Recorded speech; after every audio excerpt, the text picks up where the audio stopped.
Constant current is flowing through a linear conductor of a non-uniform area of cross section. Area of cross section conductor का uniform नहीं है. अगर मैं consider करूं ये wire, इसके अंदर से फ्लो होने वाला करंट आए है, तो इस सेक्शन से इस सेक्शन से इस सेक्शन से सारे सेक्शन के अंदर से चार्जेस फ्लो हो रहे होंगे और हर क्रॉस सेक्शन यूनिफॉर्म वैल्यू का होगा. लेकिन यहां पे उसने दिया है कांस्टेंट करंट. करंट तो कांस्टेंट है, is flowing through a linear conductor of non uniform area of cross section. तो कंडक्टर का area of cross section uniform नहीं है. ये हो सकता है डाइवर्जिंग पाइप जैसा हो, या हो सकता है इसका उल्टा, मान लीजिए कुछ ऐसा हो रहा होगा. दोनों में से कोई भी पॉसिबल है, जो भी केस होगा. तो area of cross section uniform नहीं है, बस उसने इतना बताया है. The charge flowing per second through the area, किसी भी क्रॉस सेक्शन से charge flowing per second Q by T. Q by T हमको पता करना है कि एक सेकेंड में किसी भी क्रॉस सेक्शन से कितना चार्ज फ्लो कर रहा होगा through a conductor at any section. तो ऐसा अगर नॉन यूनिफॉर्म क्रॉस सेक्शनल वाला पाइप है या कंडक्टर है या कोई और चीज है, तो वहां पे हम ये चीज डिस्कस कर सकते हैं.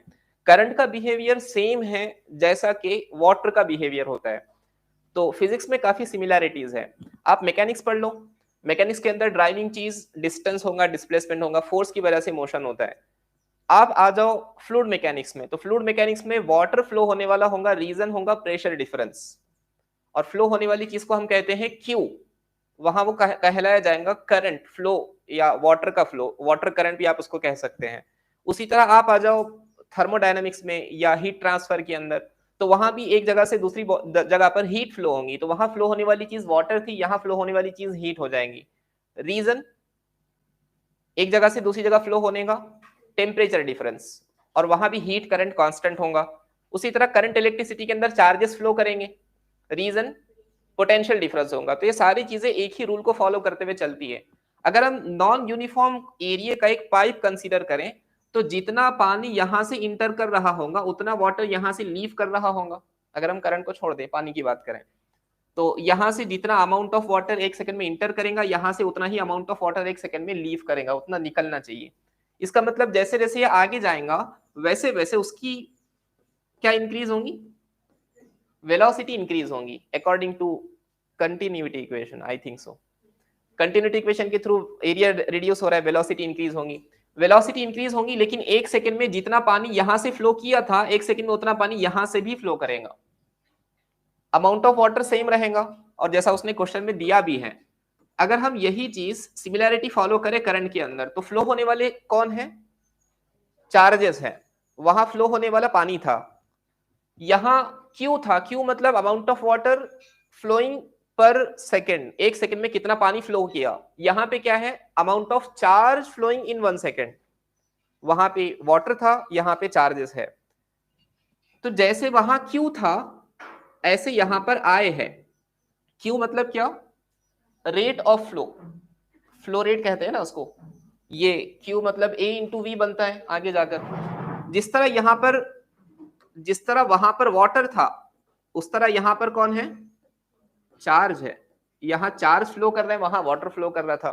तो चार्ज के एक सेकंड में कितना चार्ज फ्लो हुआ उसको हम आई कहते हैं, एक सेकंड में कितना पानी फ्लो हुआ उसको हम क्यू कहते हैं. अगर क्रॉस सेक्शन चेंज हो जाए तो amount of water flowing in 1 second change नहीं होता.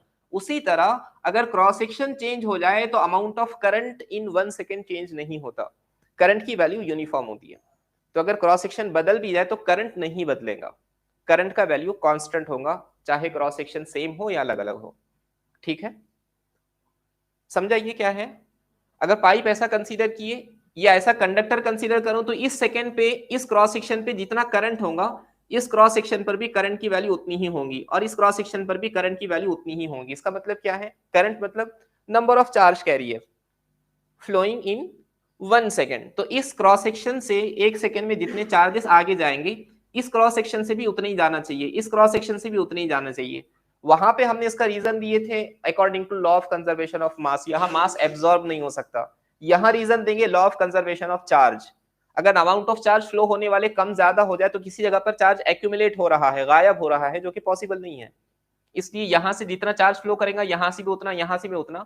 हालांकि area of cross section non uniform है, इसलिए आंसर होना चाहिए C, independent upon the area of cross section. हाँ बिल्कुल होंगी, ड्रिफ्ट वेलोसिटी का वैल्यू डिपेंड करता है एरिया ऑफ क्रॉस सेक्शन पर। ड्रिफ्ट वेलोसिटी चेंज होगी, वेलोसिटी का वैल्यू चेंज होगा, लेकिन करंट का वैल्यू चेंज नहीं होगा।